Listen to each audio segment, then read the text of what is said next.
I'm Eggy Drago. I am the cream of the crop. I am the yolk on top. I'm a part-time video store clerk, a part-time brawler, oh yeah, and a full-time human being. Wow. When I went to Tokyo back in February 2024, I went to an idol concert on a whim because my VTuber Oshi, who graduated, was into that scene. Needless to say, I got hooked.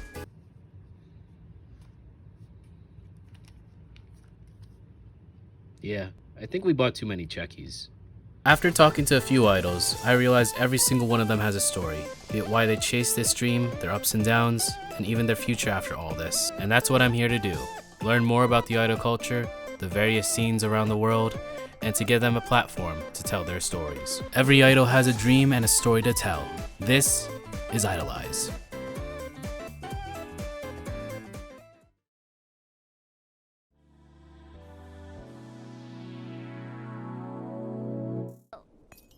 Oh boy. I hate that sound! Why would you do that?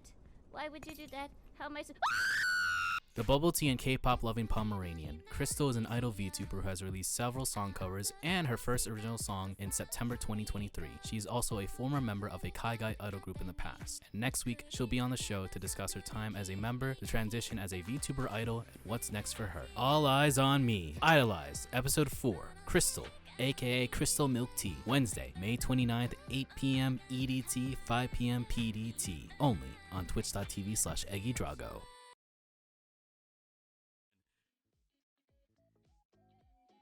Hello, it's me. Long time no see. I am the cream of the crop. I am the yolk on top. This is mighty Eggy Drago for IDOLEYEZ episode 4. Pew pew pew pew pew pew pew. Pyro going everywhere. And we are here. We are joined with our fourth guest, honoring the House of Bark. She is the diamond-eyed Pomeranian. This is Crystal Milk Tea. Wow. Yeah. Intro. What an intro. Like Yeah. what? Cream? cream of the crop, you know. But yes, welcome to the show, Crystal. How are you on this lovely Wednesday? Thank you.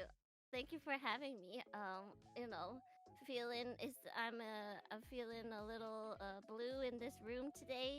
Like, Yes. Very bare, but I'm doing a minimalist thing today. Actually, let me come a little closer. So I feel very far away from you. I was like, I saw like, yeah, your color is like aqua. I was like, I'll get an aqua gradient because I got, Yes, I got Phoebe. I think I got Phoebe like a pink gradient. So I was like, okay, I guess it should probably match the colors of our guest. But yeah, this like I'm swimming. you are swimming. Put some fish in the But yes, you are here for IDOLEYEZ, where we talk about, I guess, the journey of being a Kaiga idol. So yeah, so Yeah. we'll just take it back to the past. You know, in the year whatever 2000XX, but let's say. We were just talking about that. We can't get the starting year because it'll start to get old. All right. Okay. Let's say like, who or what got you into idol culture or like J-pop culture in general?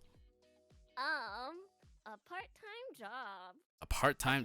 Yeah. Okay. So like, Yeah. you were like, you needed the money, and then Yes, I needed money. you just applied for a part-time job to be an idol. It was not. It was actually not to be an idol first. So what is this? When they were first hiring this place that I walked by and I saw that they were opening. I saw that they were hiring, and I looked at it and I was like, oh, that's cute. I used to want to be a maid one day at like a convention, and then I left. You I left? I didn't apply. But then I had some friends come to visit me and they wanted to go to the maid cafe. So this place is a maid cafe. If you haven't figured it out, if you didn't hear what I said. My friends wanted to go to the maid cafe to see what it was like. And I was like, I'm gonna be honest. At first, I didn't go because I was like, that's kind of interesting, like an actual maid cafe out in the world, not at a convention. Like, I don't know. But then my friends dragged me, and I went, and we saw a little show. I think it was just like 15 minutes of the maids dancing, and I was like, wow, I can do that. And I should do that. So I applied. you I applied. needed a job. Crystal Yeah. might be So okay. Sorry. yes. I have Am to I just. low? Okay. I Did have I to. talk loud? Don't blast your ears. Yeah, so the job actually was just to be a waitress, so it's just a server, but you get to wear maid outfits. The restaurant itself is not like it's not it was called a maid style cafe because if people went expecting the actual maid cafe experience, they would be very disappointed. So it's also kind of like, I guess, foreigner friendly maid cafe. Mhm. Where mostly it was just the servers are in like maid outfit or butler outfit, and then there's a couple items in the menu that were interactive, and then every once in a while, there would be like a little show. But other than that, it was like a regular little cafe where you can get some food, get some dessert, and then yeah, while I was interviewing, the manager was like, "Would you have interest in dancing?" And I was like, "Yeah." So they're like, "Okay," and they put me in the dance team. Oh. Did you like prior to any of this? Did you have like any like experience dancing, singing, before this job? Yeah, I had dance experience. I used to take dance lessons, and before this, I was doing K-pop covers. Ooh. So I did K-pop dance covers and also song covers, but never together. But I did, when I was way younger, I wanted to be a K-pop idol, or like what I always said to my parents. I was like, you guys should have made me a child actor. So I was like, I was such a cute kid, and I always like performing, kind of. I'm a little shy too, so I like being in a group but not really solo. But yeah, so I Ah. always liked kind of that world, but never actually did anything, I guess, really out there other than recitals or dance See. lessons. So like you applied for this job, you got it. You're now congratulations, you're a maid idol, kind of, sort of. What was like your first performance like? Was there like any um, nerves? Did you have stage fright? Was like anything happening? my first performance. I think I was excited. Definitely, I'm always a little nervous, even after many years. Like before shows, I'll be like, I need to drink a lot of water, and my throat gets really, really dry. But this is like, yeah, I don't think that'll ever go away. But once I get on stage, it's really fun. On my debut, I think I only was performing like so how our dance team worked at this time, I think we weren't really considered like an idol group yet. We were very much just within our cafe. But yeah, we had different teams. So we had subunits and then the whole team itself. So each subunit would perform, as well as the team song. So I was only in one subunit song at the time because I was new. So Mhm. I guess I had like an initiation kind of thing. But I think, yeah, it was good. I don't think I fell on that one. It was like I fell on stage later on, Oh, months later, but not on the debut, which was good. do you want to talk about How falling? I felt? Yeah. I was dancing Shouted Out by Kuel. Mm. Quill. I really love that song. That's a great song. And there's a move in it where we have to like kind of run in spot backward. So like Mhm. facing forward, but we move back. And my heel got caught in my skirt. I guess I kicked a little too high in the back. And when I went down with my foot as it went down, caught on my skirt. But I got up pretty fast, I think. Oh. Some people might remember it.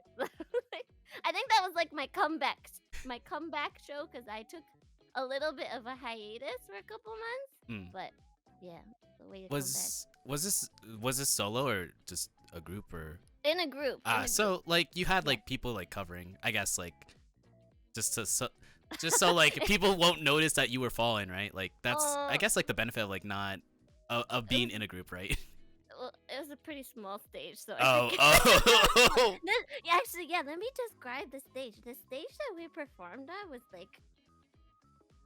Actually, I don't even know how to describe it. How could? It's like It's like a smaller than. corner. Yeah, it's like a corner, and it's. I don't know. I'm probably smaller than most people's home offices. Oh. Smaller than a den. Like I don't know. Like a parking spot. Yeah, A the parking size of a spot. parking spot. I think It's that's that really the- like you had like 4 or 5 different people just there. We had I think the most was 10 or 11. Oh my on a small stage. Oh my Yeah, we god. had a lot of people. Sometimes when we got a lot of members, we evolved to like having parts like some positions were off the stage too. I guess like what was it like starting out as an idol or like being in I guess this group? How was that? It was really fun. So I guess because yeah, at the beginning I really saw it as it was a part of my job, and I always looked forward to it because like it meant I could take a little break from serving customers and carrying heavy stuff. But then. So what happened was the cafe actually closed down, Oh. but so we as the dance team at the time we'd already been to our local conventions to promote the cafe and to promote ourselves a little bit.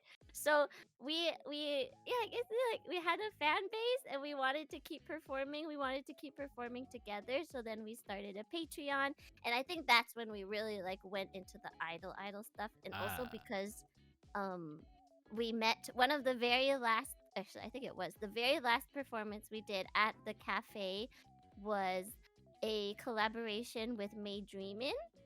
So we had some Oh. head maids come over. Yeah, we had some head maids come over and they performed. We opened for them. And we met them and we saw them and we're like, wow, we want to be like them. So that's where like the idol stuff all started coming in. And I think for me it was really fun. I think I don't really have that much of a background in J-pop idols and like the idol industry. So for me it was really just like living in the moment and having fun. I don't really think I had many goals other than just performing with my friends and making people smile. But yeah, I really liked it. See. I guess like we're I guess like outside of this big cafe and then it closed down and then you became an actual thing. Like were there any other groups like in your area? There were a few idol groups. I think though they all were most of them were Love Life groups. Oh, okay. Love Life cover I groups. So see. cover groups were really popular in our area. We had a couple idol groups come out of the cafe actually from like former members, but yeah, I don't know why in my area it didn't feel like there was too many. Like on the other side of the country, there were some more like established idol groups and known as being idol groups. That here, I think it was still, it's still even performing. Most of the people are like familiar with anime more so than like the idol culture here. Oh, Yeah, see. yeah. Interesting. So, Love Live cover groups, more focused on anime. So like not really into like the idol culture kind of, right? Yeah, I think so. I think it was fairly new here. There was. Oh wait. Okay, so one of our former members, or is she still? Well, we disbanded. So one of our members actually used to be in a really. I think they were well known. They were in a group called Pink Project. Hmm. So they're kind of, from what I've seen of people commenting on it, they're kind of like they're important in the history of Kaigai idols. So, I but see. they ended up disbanding, so they Oh, weren't around when I was performing. So yeah, I guess the culture is still baby over here. still baby. Idol culture baby here, yeah.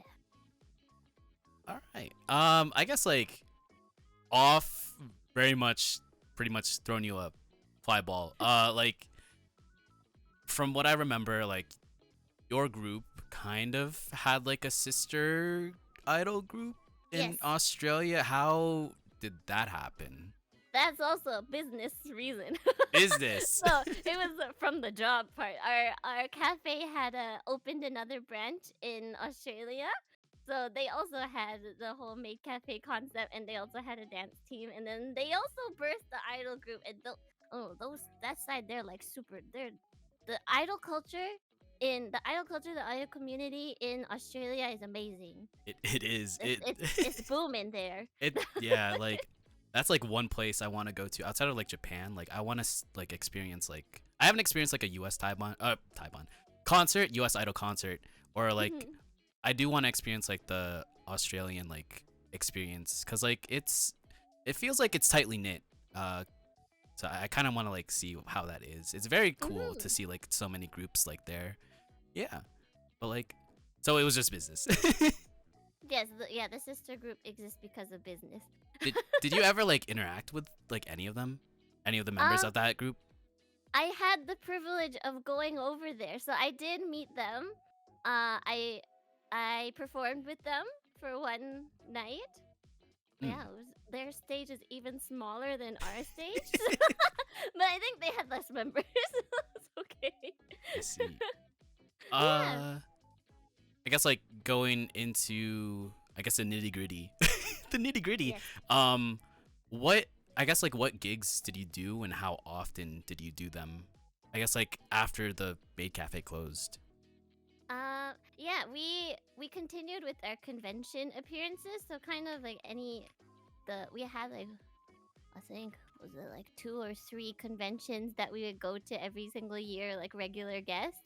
And then we also started doing our own independent shows, so we would rent out a theater and sell tickets and do as much tech stuff. We bought mics for ourselves so we could perform. We also because we had when we went independent, we had 7 members, which usually venues don't have 7 mics. So Oh. we bought our own mics, we bought our own like tech stuff. So yeah, we tried to do a independent show, our own lives every single month. I see. And yeah, and then just like events here and there around the city. I think our most unrelated event that we did was we performed at a festival for bubble tea. It's boba. Yes. Oh, It was yes. is that It is was- that your I guess the inspiration of your name? No, guess, like- I just oh. like bubble tea. but for some reason there was like a bubble tea festival. One I think it only happened once, but they invited us. We're like, okay. And I don't think anyone at that festival knew like J-pop stuff, but we did it. So Did they at least have fun, or like were they just sitting on their seats and like? Just... I think most people were lining up trying to buy their bobas. But I mean, they could see that we were there as background noise, like a TV that you turn on while you're eating or something. I guess going into that, like, I guess performing and like no one is noticing, like, does that affect you a little bit or like no? No, because I think it's very hard to have a performance where like no one is watching. Usually there's at least one person looking. So then you just gotta turn your attention to that one person and make them feel like the most special person in the entire world. I mean, yeah, I mean, if they're there, and you might as well just give them like full attention, right? Yeah, I mean, when I perform, when I'm doing my idol activities, I'm not there for the attention. I'm not there for the numbers. I just wanna I'm having fun singing and dancing, and then maybe if someone is bored and they happen to look over, I want them to have some fun too. And then we had our loyal fans always coming to support us too, so it's always very So y- very nice. Thank you, everyone. So you got like a fan base from like the maid cafes. If you hear like Yeah. if you hear I hear a loud bang, it's my dad sneezing.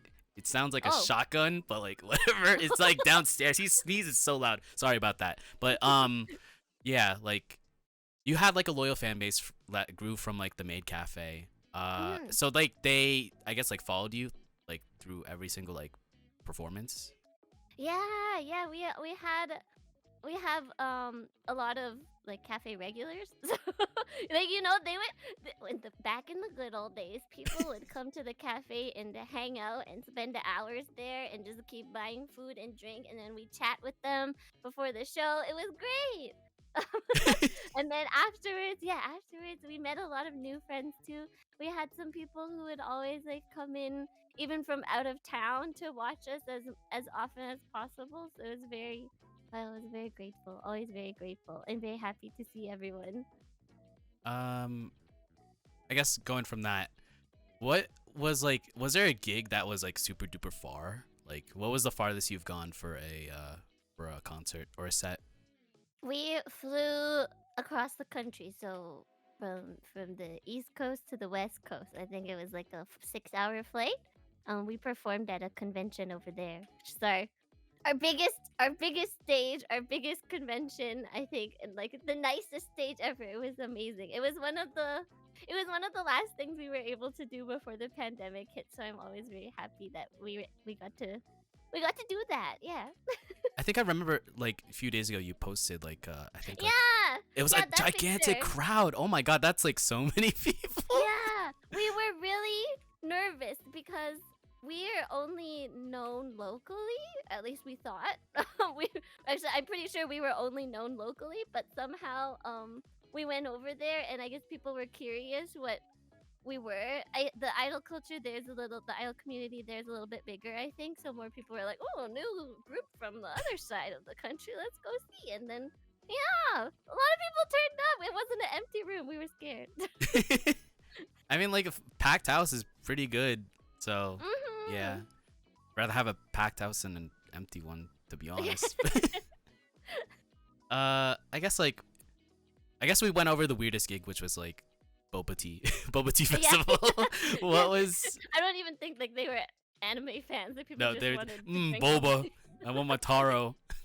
I guess like what was the toughest gig you've done as part of the group? Um,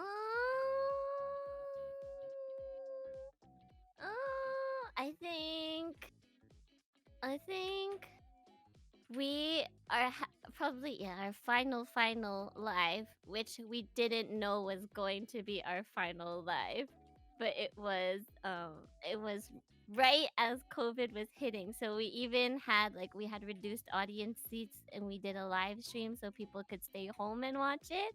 But that one was also a special live because we got a band, so we had no background like music track. We just Live had band. the Oh, band live and we were band. singing. Yeah, so even when people like when members are dancing on stage, if they weren't singing that song, other members would be singing the song, part of the band, I guess. Yeah, so that took a lot of work and rehearsal, and then also the uncertainty of what would happen, which sadly it ended up being our last live performance. So, yeah, it's just hard that way. I was Emotionally. I guess I was gonna ask this like later, but like, did you perform? I guess like you did do that like that live during the pandemic. Were there like any other performances you did like during the lockdown, or like how was Yeah, your we experience did during that? some. We did some like virtually where we'd record. Yeah, we record ourselves and then send them to different events. There were a few events, yeah, I think in the first couple of years that we guested at. Oh, but actually, like weirdly, recording event, like recording a performance is much harder than performing it live. Because when we're like, oh, we made a mistake, we have to start over. It took so much more time than if we just performed it live for an hour. I mean, like, yeah, you're just doing one shot live Yeah.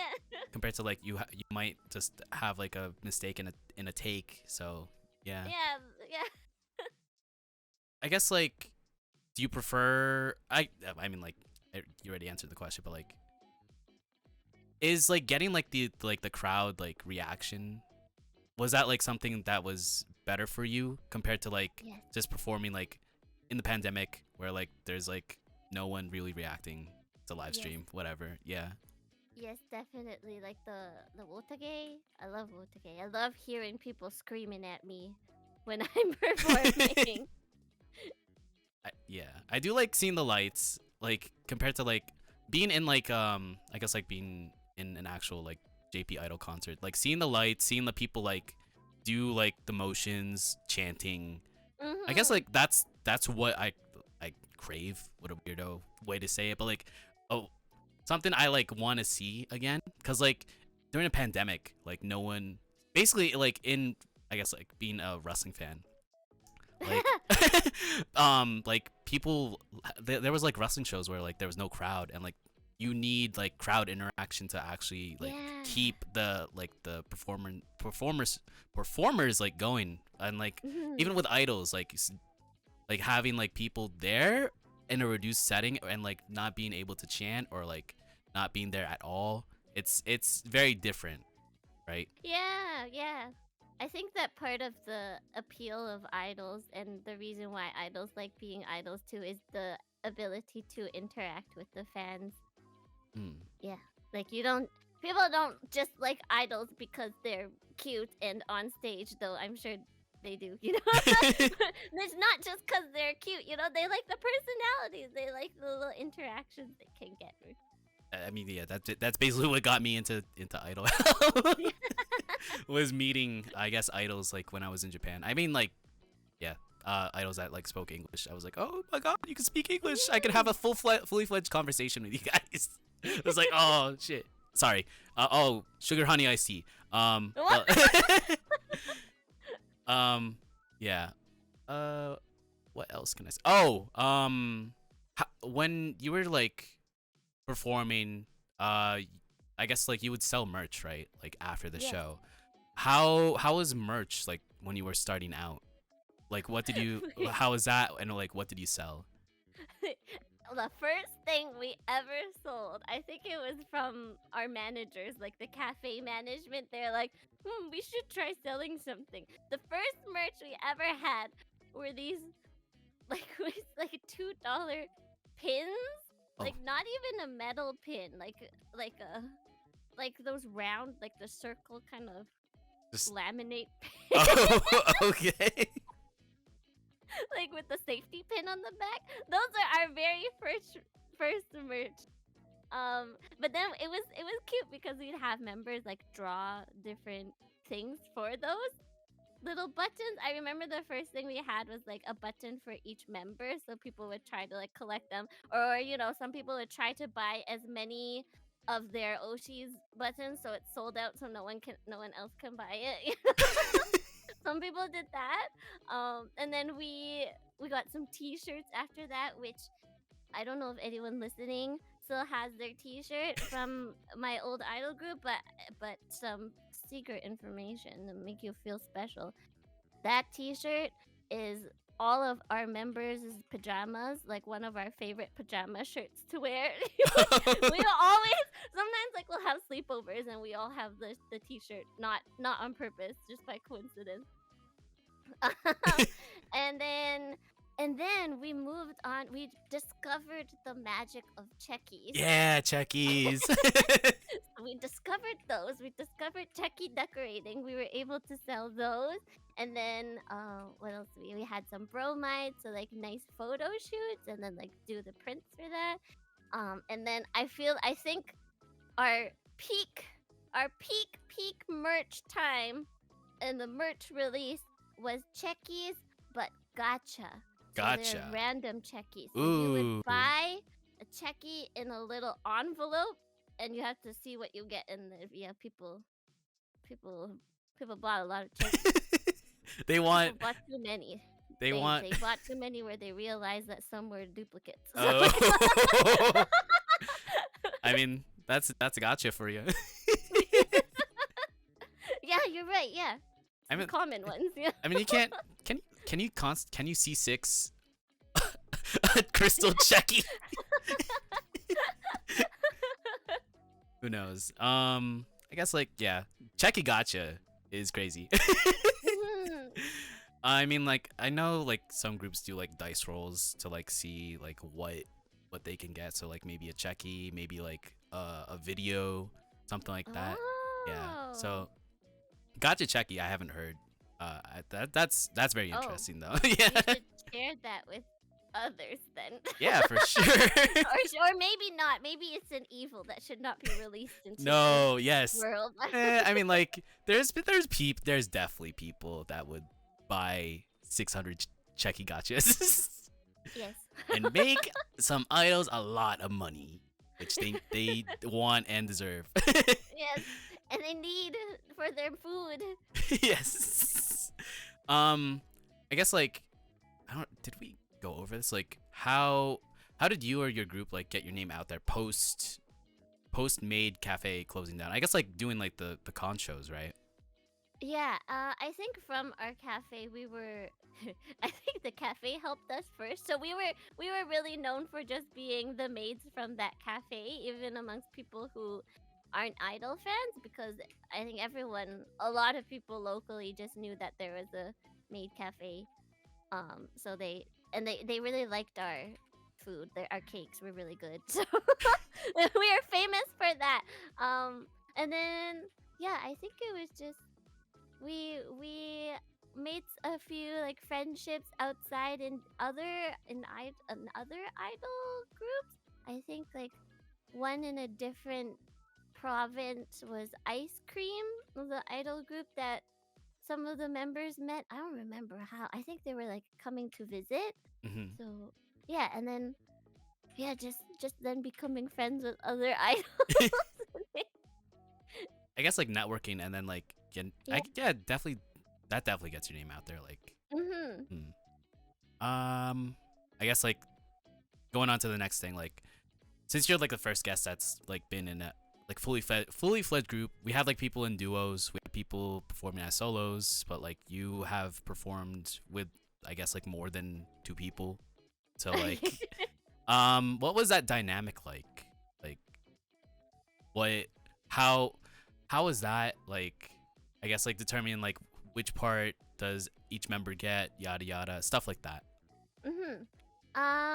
I think because we also had like the subunit kind of structure, it helped to make sure that everyone had equal stage time.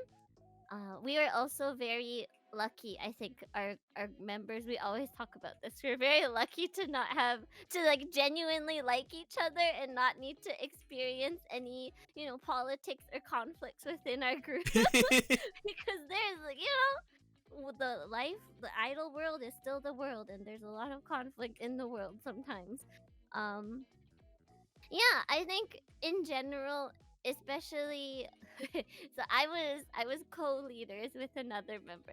So my co-leader, everyone knew that she gets stressed out really easily. So kind of we try not to stress other people out and like make everyone's lives a little easier. So overall, it was very positive, and I do prefer performing in a group other than instead of solo.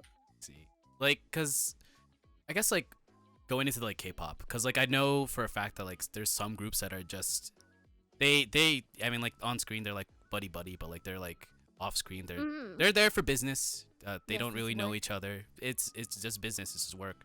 Like I know for a fact, like I think like Daisy, formerly of Momoland, like she talked about like being only friends with like one member of her old group and like no one else. I was like, oh, and like everyone was like, oh, what, why?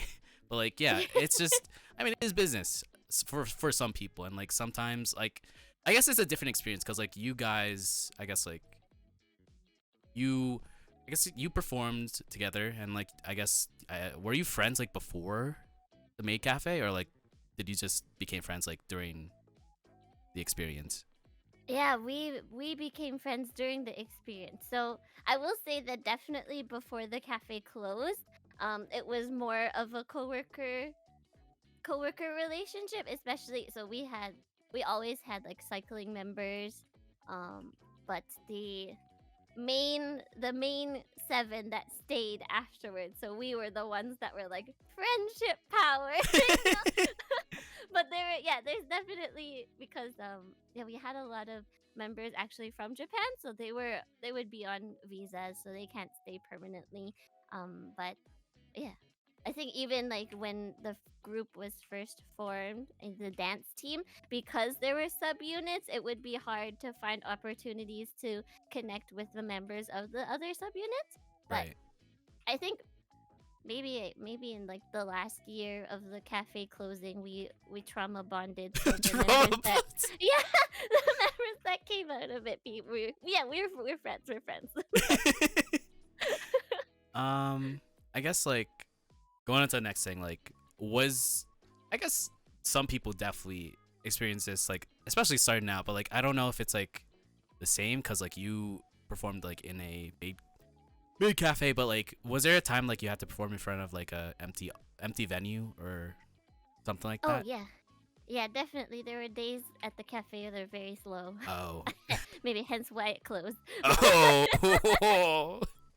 But it was okay because I guess the privilege of it being at the cafe is we have coworkers and our coworkers always love to watch us, so we perform, for the coworkers or for the few people that were there. Though sometimes it was kind of awkward. So we would have sneak peek times. It wasn't every single day. And sometimes you would catch people who just wanted to check out the cafe because they're curious or they accidentally wandered in and they weren't expecting a performance. And then you can see them like feeling super awkward and not knowing where to look and like not knowing what's happening. But it's kind of funny. It's okay. I don't take it personally. It happens. I feel like I guess kind of relating. Like I went to when I was in Japan like earlier this year. I went to Deer Stage, and Deer Stage is like kind of the same concept. It's not a maid cafe, but it's like there's like two floors. There's like a floor. There's a stage. It's a concert stage. Upstairs is where like you can get served like drinks. You can be served like food by the idols, and like when it's I think like at the top of the hour, the idols will go downstairs to the stage and perform. Like I was there kind of because my old YouTuber Oshi really recommended it and like talked about it a lot. But like yeah, but like I was there. It was me and it was a bunch of businessmen that were like drinking strong zeros and they were just I don't know if they were there for the idols or just the strong zeros. The strong zeros were like 1,000 yen, but like they were just drinking. They seemed to enjoy the show, but I don't think they were there for the idols. They were just really wanted to get drunk. I think I heard the businessmen are very common idol fans. Oh, It's a for very sure. big demographic. Oh, definitely. Like out of like the like eight like idol concerts I went to, like I've seen like definitely a lot of like people in suits like going off after work, like going into like a venue and like just chill out, watch some idols dance and sing. Yeah. I guess like okay. A very unrelated story, but like what I guess to go from that like empty venue question, like what would you usually do after like a bad performance if you had one? For me personally, I was always kind of like whatever happened on stage already happened, so there's nothing you can do about it except try not to make that mistake in the future. But I will say that there have been a couple performances where afterwards a manager or a leader was like, guys, girls, we gotta step up the game. What happened? We didn't practice enough. It was very disappointing. And then the members were like, "Oh my gosh, you're right. Oh, I no. stopped practicing this week. So gotta do better next time." And I mean, it works. The next performance is always better. I guess you talked about like having like Japanese members being on visas and like being temporary, like they had to like go back to Japan, but like What was it like when like a member had to like graduate from your group? It was sad, but we always like send them off very happily. Yeah, I think it was near the end of the cafe more that we'd become more connected and close to the members. Hmm. I guess before that it was just like, oh, that happened. I think actually like after my debut, the week after was a member's graduation. Actually, a member that trained me. So I was Oh like, my oh, god. okay, bye. And Equivalent it exchange. did happen. Yeah, it happened pretty often at the beginning, but yeah, we try to keep in touch, but it's always hard. Do you still like keep in touch? I don't know how long you've been in Idol, but like do you still keep in touch with like your old members still? Yes, I do. See. We still get together regularly. The friendship, the trauma bonding worked. It worked. I guess what was like your favorite performance as a group? What was it like the one with like 6,000 people in there in the crowd or like Yeah, I think so because I guess leading up to that for the past, I guess the year before, we were kind of.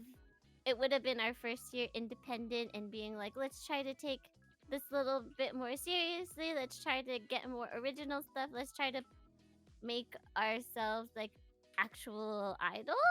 So we got one of our members, Mama, made costumes for us. So we had custom costumes in addition to our already custom made uniform outfits. But we also had, Taobao outfits sometimes. Taobao? Oh, shout out to Taobao. Yeah, thanks, Taobao. Yeah, and then we worked really hard. We tried to incorporate more stuff, and yeah, that was our first time going out of our state to perform. First time, yeah, performing in front of an audience where we didn't already know. Like we didn't have a fan base over there, so to see that it filled up and that the staff for the convention were very professional. Everything turned out very well. It looked very professional, so we were all like, "Wow, it's our peak." That was our favorite one. The only sad thing is that our local fans couldn't be there. That they were missing. I mean, yeah, I guess you were fine like on the other side, I guess, right? Yeah, So, yeah. yeah. I mean like at least you got new fans, right? From We that did, we performance, did. yeah. But then I feel bad, I'm like, I see them in your chat. I'm like, yeah, that was our favorite performance, but you guys weren't there. I'm sorry. Watch the YouTube videos, okay? I guess I would assume like you did a lot of covers. Did you or your group like plan on making like original music or no? We did have plans for it, but then the pandemic lasted longer than we thought, and then we had like the songs kind of ready for recording, but we couldn't get them recorded Oh, because we have to all go to like a recording studio to record them because not everyone has like recording set up. right. Yeah, but we couldn't do that, so it ended up not happening. It was sad, but I guess at least we got original costumes. Do you still have like I guess like the foundation of like a song being like the lyrics and stuff or like the instrumental? Do you have like stuff like that still or no? Yeah, I have I have the music and the lyrics for I will tell them for 3 songs. We had 3 original songs in the works. One of them actually we did work with Phoebe. Oh. Who you had who you had on a previous episode. She helped us write the Japanese lyrics to a dumb song that maybe it will never make the light of day, but it was called Potato. And it was like just a little meme song about being a potato because all of the members are always like, I'm potato. I've never talked about this. I don't know. We'll see one day. I'm trying to release the other 2 now, like through VTubing activities. I just have to get working on those, but I hope one day they will all come to the public. You know, Even if it's not as the idol group anymore. turn lemon into lemonades. Make those songs Yeah. yours. I guess. Yeah. One of the songs I did write the lyrics for, so similar to my original song. I wrote the English lyrics and then I got them translated into Japanese. Hmm. So yeah, I really want to do that one at least. Were there like any like bucket list things you were able to achieve while performing for your idol group? I think perform out of our city was definitely one. Hmm. I think that was just a big one. I think even like we wanted, yeah, it was on our bucket list to make an original song, but even though we didn't, I think we almost did. We almost did, and then that process also kickstarted my own original song for when now that I'm just a VTuber by myself, so it helped a lot. Yeah. I guess like, was there like any like dream venue, dream convention that you wanted to do before this group disbanded?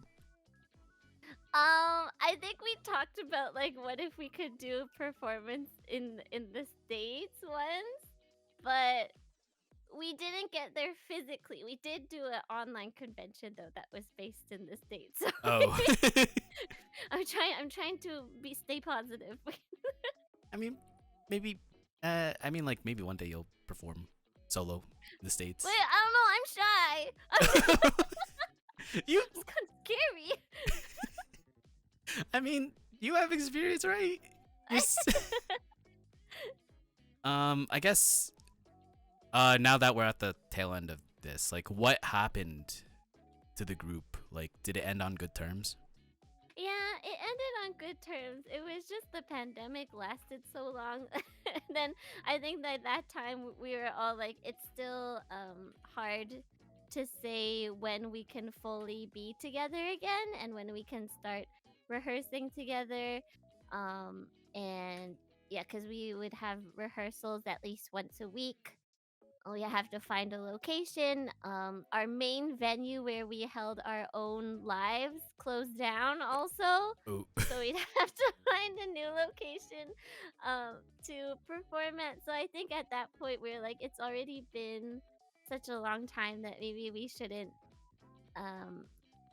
keep everyone's hopes up, kind of. And we were kind of at the point where like, it's been a long time since any of us have been doing that stuff too, so we're okay moving on.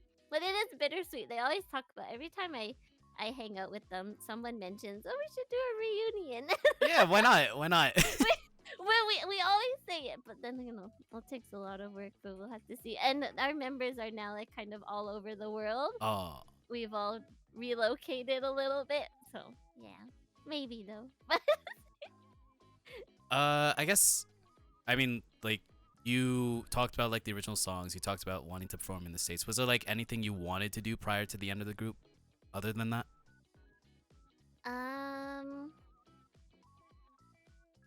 I think nothing on for me because yeah, I don't really have. I think I had no idea where we could go, like because all of our experiences were already way more than I thought like would ever happen. Like I never imagined that we would be performing on stage at conventions, especially one outside of our city. I never imagined that we'd have our own like outfits and have people buying pictures of me. So for me, it was really like take everything that I could get and yeah, just like wow, oh wow, this can happen, this can happen. So for me, there wasn't nothing like left behind, no regrets or anything. See, and now we go into the present slash future. You have like any advice for like any upcoming idols or like any Kai Guy idols or just idols in general? Ah, Oh, bits. definitely love what you do and do it because you love it, not because like you want to hit it big because it's very hard to hit it big. Yeah, it's basically Yeah. with VTubing. Like Mhm. people jump in because it's the hot trend. People try to make money, and then once they Mhm. realize that it takes a while and it basically takes, I guess, like luck a little bit, they quit. Yes. Yeah. I agree that it takes luck. It's it's like gacha. Gotcha. Like gacha. Like, so if people want to do it because they just want to be popular, then maybe it's not the. Well, actually, I don't know what would be a good place to look for that. Yeah, because idol life is, especially if you really want to get into like serious, idol, chica idol, kaigai idol life is very difficult if you want to focus on that. So make sure you love it and make sure first you're making yourself happy. Knowing from like other people or like knowing from like other idols, like it is, you are doing this for the love of the game, like for lack of a better term, like most of these idols aren't really making that much money. They are performing, they are trying to like, I guess, like garner a fan base, but like you're not making a lot. Some people have to like work side jobs, but like they are there to perform and to entertain people and like make people happy, and like like it's a hard life, but like people chose, I guess, like I known from like two people that like chose that dream to like go from like a different country to another one to Japan to like perform and do that. It's crazy. And like Yes. that being their dream and like being them being able to like achieve that is cool. Like Yeah. And definitely like, another part 2 of my advice is make friends, not enemies. Not enemies. Because it is a very competitive field, but please do not, if you are competitive with everyone you meet, you're not gonna go anywhere. You want to make friends, and like other idols will raise up other idols. I guess like like knowing from like kind of like other people's experiences in the Kaiga idol community, like everyone knows, like it is tightly knit and like everyone knows each other and like everyone tries to support each other, but like I guess like I don't know if it's like any different on the other side in the great north or south or east or west or wherever, but like the US Kaiga idol scene is very much supportive of each other, I would assume. Good. Do you still associate yourself with, or do you in general associate yourself still with the Kaiga idol community or like scene? I think I'm not qualified. I think I'm not qualified. I did end up making like acquaintances with a few Kaigai idols over the years, which I don't know how, but managed to. And when I see what they do and what they put out, I'm like, wow, it's amazing. I don't think I qualify as a Kaigai idol because, like what we said before, the love of the game. For the love of the game. I don't think I'm in the same game that they are. For me, it was really very much like by chance I happened to come into this world. If like even in VTubing, if I like met so many people and they ask me stuff about like what I like to do, what I like to watch, what I like to listen to, and I don't watch anime and I don't really listen to Japanese music much anymore. The most I listened to it was when I was in the idol group. Because gotta find stuff to perform. And people were like, "What? You were a normie. Why are you a VTuber? How are you an idol VTuber when you don't even watch anime?" I'm like, "Yeah, by accident." By accident. But I think it's a wonderful world that I really respect, and I really respect everyone who's put so much into it, and it does it inspires me a lot. Yeah. So I think I'm not qualified to be called a Kaigai idol. I mean you're on the show. You might as well be qualified as a Kaigai. I guess like now that you've been in the VTuber scene, do you miss performing live or no? I do miss performing live, but the good thing about VTubing is that the majority of it does happen on stream, and you still get that interaction with everyone. And I can always do like karaoke streams, or maybe one day, like hopefully, like do some guesting stuff where I can sing. I do one day want to get like a 3D tracking, a 3D model, so I can also dance a little. Hmm. So, yeah. I guess like going into that, like what got you into VTubing? The pandemic. Pandemic. Okay, I feel like that's the reason for everyone, including me. Yeah. Yeah, it was the pandemic. I had another member of my group. She always streamed on Twitch, and then she discovered VTubing, and she was like, "Oh, Crystal, you should try it too. I will draw your model for you. If you do, you should do it." And I'm like, "Okay." So I did it, and yeah, my first model was drawn by her. And yeah, now I'm here. Do you still have like? I mean, like I see from the chat. Hi, C line. Hi, yams. I got the yams. Do you still have like fans from your idol days, like supporting you now? Yeah, I'm very thankful. Thank you for not forgetting me. Thank you for still being here. Thank you for not being bored of me. They're here. I mean, that's good. Like, you still have like you retain fans from that group, and like they're still here. They're pretty loyal. And Yeah. yeah, it's been quite a while. So Hey, I'm young. It's not that long. Only a few years, you know. few years. All right. I guess you released your first original song in September, I think. Yeah, September, Mhm. called Smile Together. What was like the process like of creating your first original song? I wanted to make a song that was very me and like my kind of like a theme song. So I went with something themed about smiling together because that was my catchphrase that I made up in the meat cafe. It was like we didn't used to have catchphrases, but one day we were like, let's make catchphrases, and we all had a catchphrase. I think one person had a catchphrase, and then a year later we all decided to catch up. But so yeah, my catchphrase is "Let's smile together."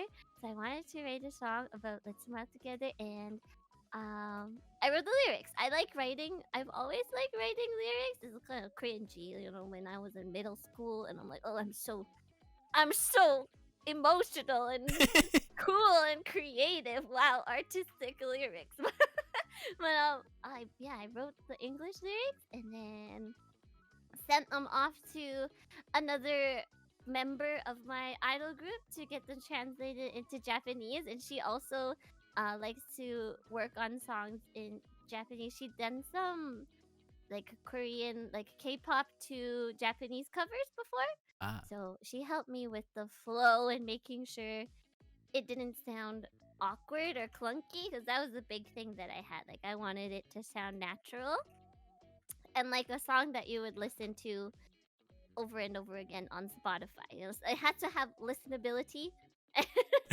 And I also worked together with a production team called Tokyo Terrace. They helped me after I gave them the lyrics. They helped me with they made up the instrumental, and they gave me a rough melody for it, which I tweaked, and then I just recorded it, and then found the artist for the music video, found an editor, found a mixer, and the rest is history. it's been quite a while since what, September. That's how many months from now? I can't count, but it's been a while. Do you have any plans for like a future original song? Yeah. Yeah. Yeah. When? Yeah. Yeah. The future. The future. There is one I want to make though. I want to make one that is like more kind of J-rock sounding, not like hardcore rock, but like there's a Wasta song that I really like called Grapefruit Moon, and then the group I mentioned at the very top of this stream, Kuel, their song Shouted Out. I really really like those two songs. So I want something in that kind of, it's like a slower pop rock kind of sound. See. Yeah. I'll write that down. I do want to listen to that, but Yes. I guess you do want to do J-rock in an future original song. Do you have like any dream covers or like any covers you want to do in the future? I have always thought about doing a cover series of old K-pop music. And then also the old songs that we performed a lot from my idol group. But the covers cost some money. So Yeah. but that's something that I've been thinking about a lot. I guess final question of this section, like, what do you Final question. I mean, of this section, I guess we'll do like, I guess we have time, like 10 minutes, but like we'll do something else. But what do you plan on doing like after being a VTuber? Live life. Live life. I think if I'm not a VTuber anymore, I think I will just be living a private life. To be honest, just being a normie. Just normal.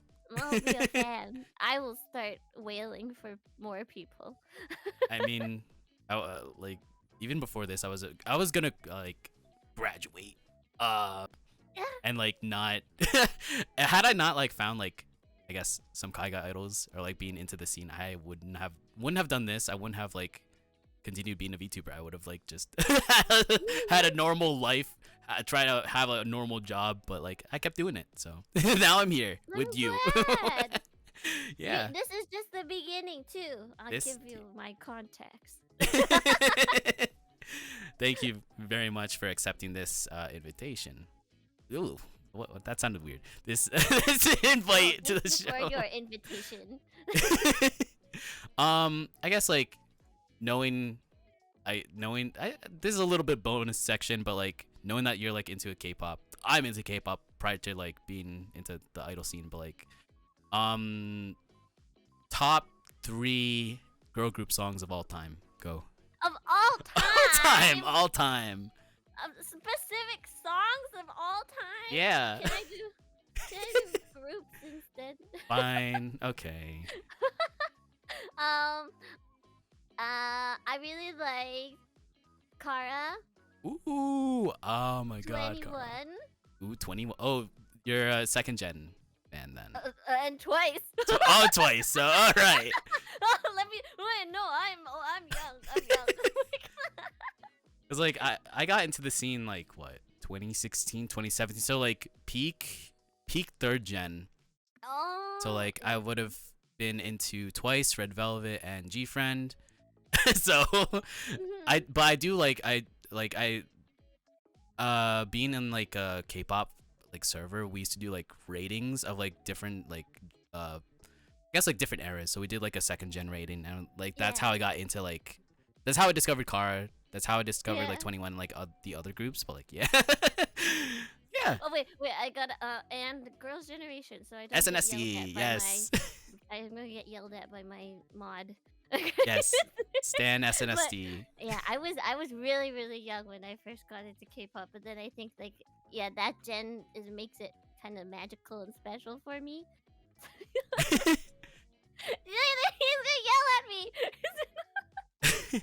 Even before I got into K-pop, like I would go to the Philippines in the summer, like as a kid, and like they would have on MTV, they would always play "Nobody" by the Wonder Girls on loop, like the the music video where like JYP's like grabbing the toilet paper and there's no toilet paper. Yeah, and then it was G, and then it was Genie. Those 3 MVs are just burnt into my mind as like a 10, 11-year-old. So that's like my first experience with K-pop, but I didn't like really get into it until like I guess like 2016, 2017 when I discovered like G Friend, and yeah, that was it. What was it like for you? Like, how did you discover K-pop? A friend sent me a video. What was it? The very first song I heard was actually like not really K-pop, but it was Epic High. It was a song Love, Love, Love. Oh my god, Epic High. I saw them like 2 years ago. What? They're great. They're old good. now. They're very old. Tableau's old. He's like in his 40s. Yeah, they're old. So Epic High was actually the first one I listened to. honestly, I will blame this friend because I was getting into J-pop, but then she sent me Epic High, and then someone sent me Big Bang Day by Day, Ooh. and then also Super Junior Sorry Sorry. So those were the Ah. three music videos that got me into it, and I think I also like it was also a thing. What the J-pop that I was listening to was all female singers, so like it was Yui was my favorite singer at that time, but like also it's very hard to listen to international music back then. Oh, So yes. Cause it like was like there's like no yeah, MVs. You have to rely on like someone like illegally uploading it, right? yeah. I get illegal music files from my friends. So like my friend who only sent me a few J-pop songs, but then I guess like the K-pop music videos were more easily. Yeah, they are more easily uploaded on YouTube because J-pop always gets copyright strikes Yeah. on YouTube. So wait, what was it? What was I saying? Oh uh yes, I was realizing that there is there are cool looking Asian guys in media. there are. And I'd never seen them before. So I was like, wow, boys. Boys. Well, I mean, I'm sure many fans got into it because of the pretty people. Yes. Yeah, that's how I got into it. All right.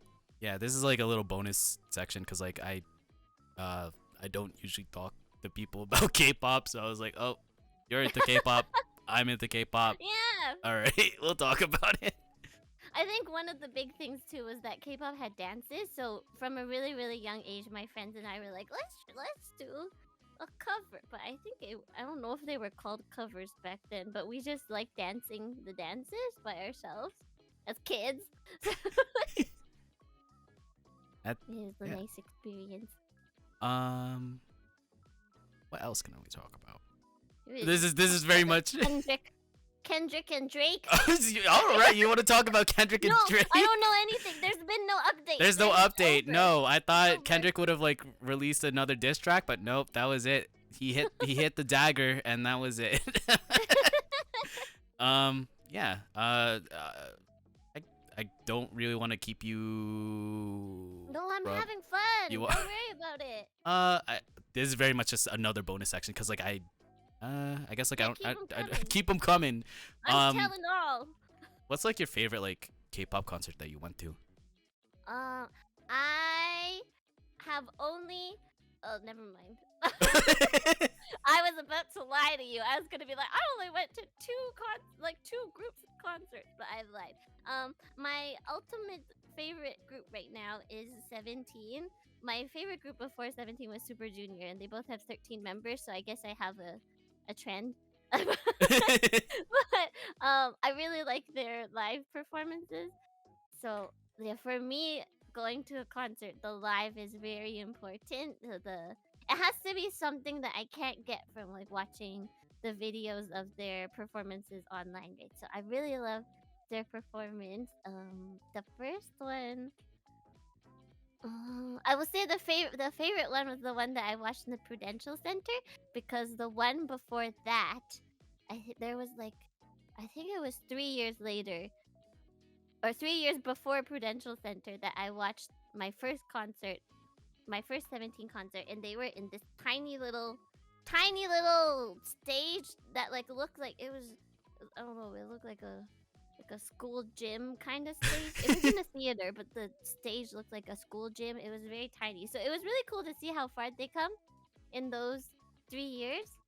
And I think that was the biggest scale concert I'd been at because I I I also was kind of at the beginning of K-pop coming locally to my city. Mhm. While that was starting, when tickets were still like $50 or maximum $90. Those were the days, huh? Yeah, I used to go to those as press, as media. Oh. My friends and I had platform somewhere where we had like a show about K-pop. So we had the opportunity to go see most of the concerts as they were just starting up because no one knew K-pop back then. And sometimes you get to interview people. But it's amazing to see how far they've come. And honestly, even though the tickets are very expensive now, I'm like, okay, it's good for them. Good for the idols, the K-pop idols. They're making money. They are. Oh my god. I think like my mom is a big BTS army, like Oh literally. yeah. And like I went to the BTS concert in SoFi Stadium with her, and like she spent a lot of money, a lot of money on some seats where I could barely see them, but like at least you could say she was there. Yeah. Yeah, BTS performed in my city before for tickets that were like $90 max. But it was like a nightclub. A nightclub? Oh wow. Yeah. It's amazing to see how far they've come. Yeah. The Hallyu boom in like the international I guess countries is like crazy. In like Yes. what? Like it boomed in like 2017, 2018. So like it has been if you told like me like in 2017 that I would be hearing like a Twice song in the supermarket, Yes. I would call you crazy, but like that's what I hear. It's like it's crazy hearing like K-pop like in general Yeah. and like in like public settings, you know. Yeah. I still question it. I'm like, when I hear it, I'm like, did someone hijack? Like, are they allowed to play this, or are they like forcing their coworkers to listen to this? I guess I'll just take questions from like chat. See line 87 says, any most prized K-pop merch items? Hi, C-Line. My most, I don't know if it's a most prized, but I guess it's a relic now. I have a light stick from the group Big Bang, which I don't know if I'll ever be able to use it again, but I saw No. them once. It's a nice piece of history. It was a good time back then. Yeah, I mean like we didn't know, you know. Yeah. Yeah. I guess for me, I do have I have like one signed album. It was G Friends Parallel. Yeah. I got it from like M Wave. It was like $50. All the members signed it, but it took like 3 months to get here. It was stuck in Russia. It was stuck in Russia for like it was stuck in Russia for like at least a month, and then had like no tracking like updates at all. And then one day it just showed up in my mailbox. I was like, oh cool. And then I didn't properly store it, and it was like smushed in between my other G-Friend albums. So like Unha's like signature is just smeared all over the place. No! Yeah. No! So properly seal your items and properly seal your stuff, cause like don't let that happen to like something just like that. I'll take another C-Line question. Would you have like any interest doing behind the scenes stuff in the Kaiga idol scene, like mentoring other groups, new groups? I don't think mentoring, because I still, like I said, I don't feel qualified. But I do feel like I have some strengths in administrative work and like organization, and a little bit of project management. So maybe I would be cool to be a staff maybe. Like I want to staff to make sure that the idol is safe and happy, and the company isn't being poo-poo. And if the company is being poo-poo, then I try to make it not poo-poo for them. For sure. Because like I do remember like a big part of Phoebe's episode, or like Phoebe's appearance on here, was like I guess like her saying like there was not a lot of like female managers like in the idol scene, and especially like coming from experience, like being at like JP idol shows and like them doing merch. It's like mostly men like that are managers and like doing stuff, but like you never see like a female manager. And it's like it's interesting like that is the case, but there should probably be a change in that. But like yeah. Interestingly, or is it interesting? I don't know. It's Fun like, fact. fun fact. In my idol group, we managed ourselves. So we had a fake manager. We just called them manager, but they never did anything. Because not in a bad way, just because we were actually doing all the like the finances, the marketing, organization, like set lists, contacting venues, contacting events. We were all doing that ourselves. But it's gonna ruin the illusion if we say that. So we're like, oh yeah, we have a manager. Sometimes, like you guys, secret info. Sometimes I would reply to people pretending to be a manager just so like to be strict, if something bad was happening or like you need to get someone in line because you can't, the idol can't do that. So yeah, we did a lot of we managed ourselves. I guess like we'll take another C line question. MVP of this stream. My goodness. Yeah, I pretty much went through like most of my questions. So, did you have any takeaway of handling the business side of being an idol?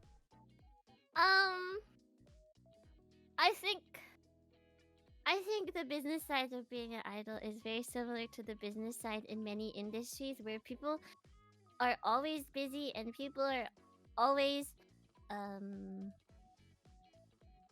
skimming things. So, Oh. so communication is very important and you need communication from other people, but you have to just assume that they're not gonna do it. They're not gonna have the communication you want. So you gotta be prepared for that and have patience and keep following up when you need to. So that just happens. But I think I've learned that happens everywhere. Yeah. It's not exempt. No. No. We'll talk about it off stream, but like, yeah. I guess. Yeah. I guess that's. I mean, oh, blah, blah, blah, blah.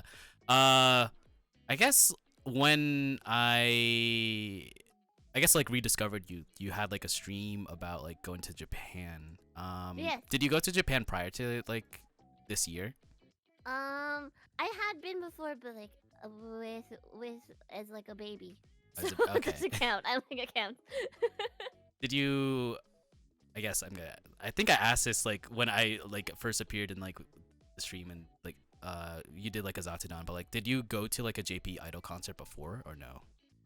No, I didn't go to an idol concert.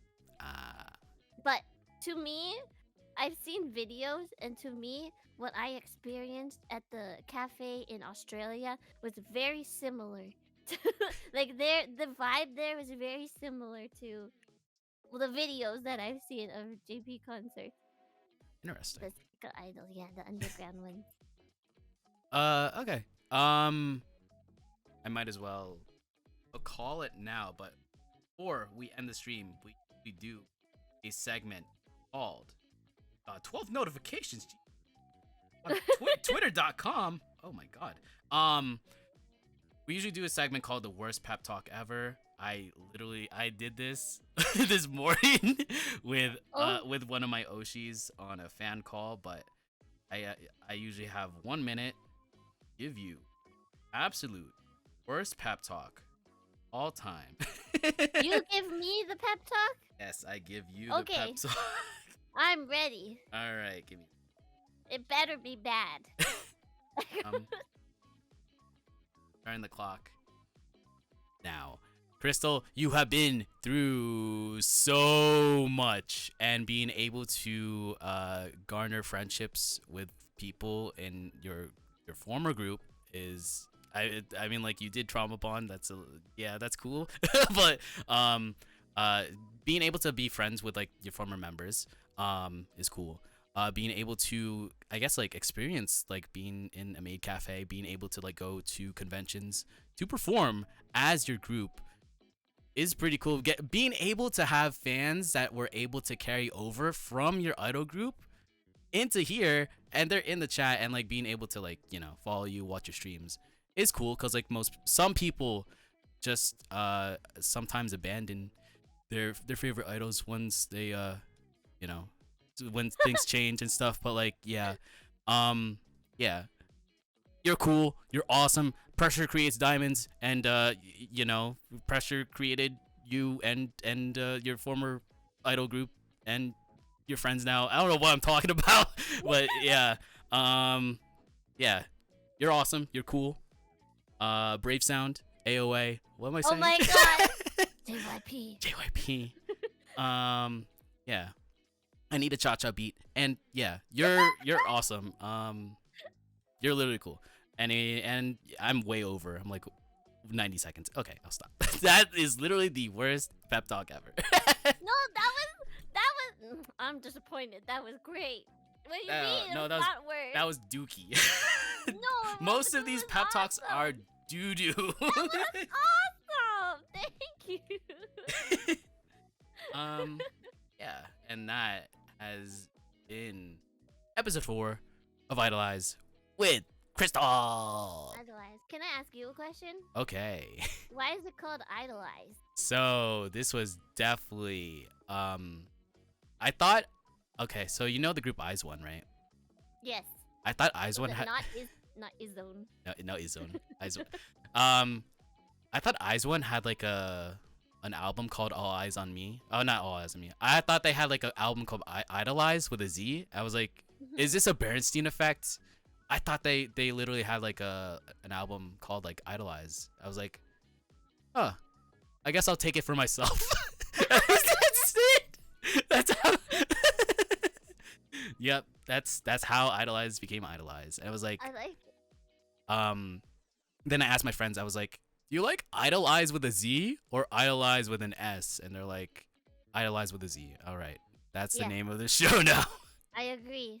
Z was a good choice. Yeah. And that's why Very cool. that's why I do the All Eyes on Me with a Z in the transition. But yeah, that has been what? I lost my train of thought. Do you have like anything to shill? Any future streams? Any new new cover? Right. Yeah, One second. I'm One the second. cover. I might as well just like copy paste it here. Woo. Listen Yeah. to this. Listen to One Spark. Listen to One Spark. Listen to One Spark. Listen. There. Thank you. Listen to that.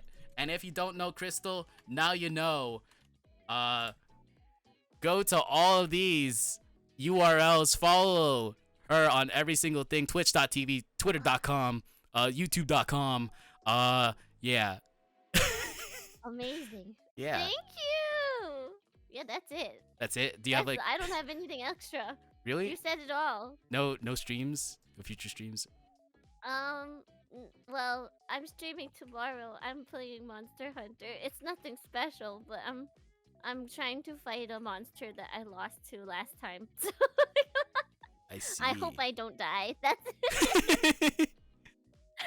I guess usually I have a preview, like a PV, of like the next guest, but due to me being rushed into my parents' vacation plans of being stuck in a casino hotel for the past 3 days, that's why I didn't have like I usually have like an extra promo video for like the guest the day of. I didn't get to edit that, so I'm very sorry. That's why I did like the thumbnail instead, or like the promo like PNG of like you. Oh.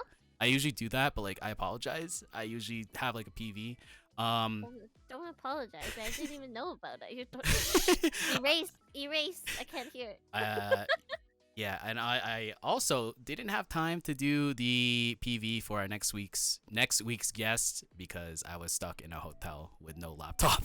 But I did make sure to have a promo picture next week. Episode 5, we have Marmalade, June 6, 2024, 5 p.m. PDT, 8 p.m. EDT. That is June 7th at 9 a.m. JST. So Marmalade is a Australian idol. I think earlier this year they went to Japan and performed in Japan as an idol, primarily as an idol, and she vlogged her whole experience.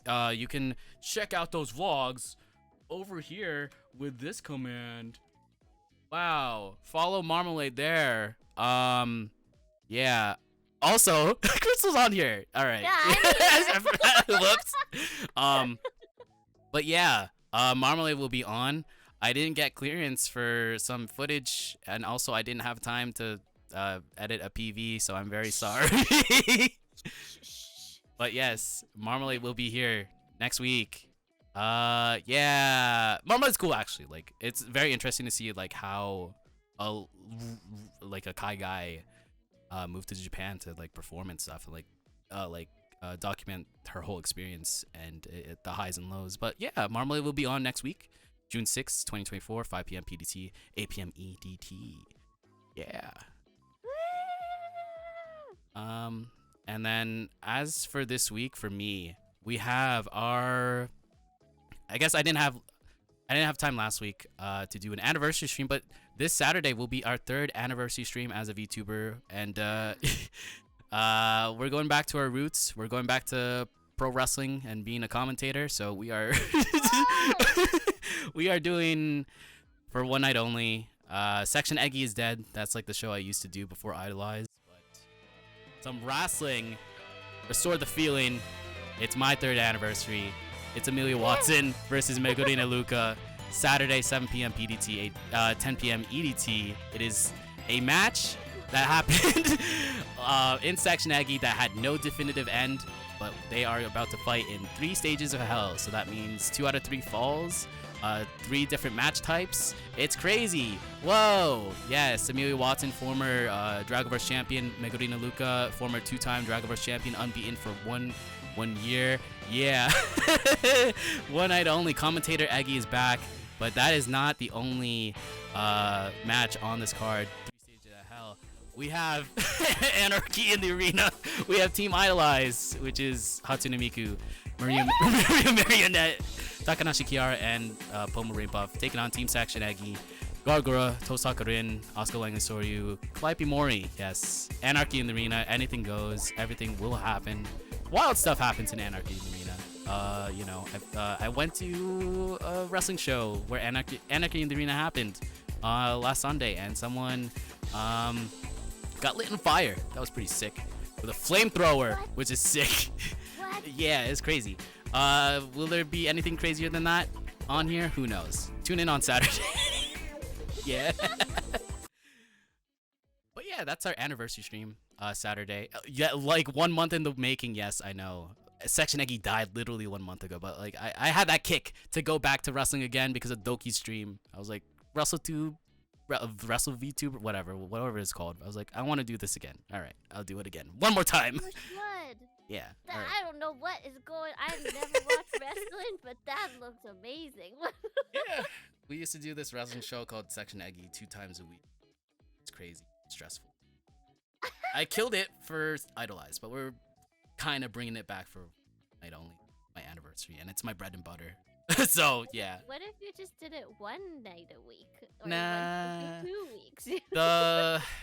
It was a high risk.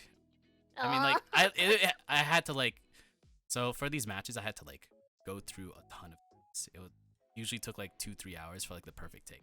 Crazy. I have like no time. I have time for it this week. Oh. Yeah. It's a complicated thing, and why I killed it for IDOLEYEZ. Wow. Yeah. Amazing. Yeah. Usually we have the guest choose someone to raid, so I will give you the honors to choose someone to raid. Okay, I'm gonna send. How do I? Should I tell it? Type it? Should Yeah, I? you could just type on say it? on. Okay, I was on Discord. Go. Did I spell it right? Yes. I'ma send you to You Made Me Dreams, who is also an idol. All right. A neighborhood idol. We'll be rating you, Memi Dream. Oh, I am following them. All right, cool. I didn't realize I was following them, but we will be rating them. They are they're playing some Coffee Caravan, which seems to be a coffee house, coffee like truck simulator. Yeah, we'll be rating them. Yeah, so Saturday anniversary stream next Thursday, episode 5 with Marmalade. Yeah, And What Crystal. time's your anniversary stream? Oh, 7 p.m. PDT, so 10 p.m. EDT. Yeah. Crystal, you have a stream, Monster Hunter, tomorrow. And when is that? It's at 9 p.m. Eastern or 6 p.m. Pacific. All right. So, yeah. I know most of you are from Crystal stream, so I command you to watch Crystal stream. For sure. Watch me die. Oh no. All right. Take care, brush hair, be kind, and rewind. This has been Idolize episode 4. Thank you, Crystal, for being here. Thank you for answering my question. It's very interesting Thank to you. have like a past idol, I guess. I don't on. All right, we'll be going to You Made My Dreams stream right now. Ending screen now. Wow.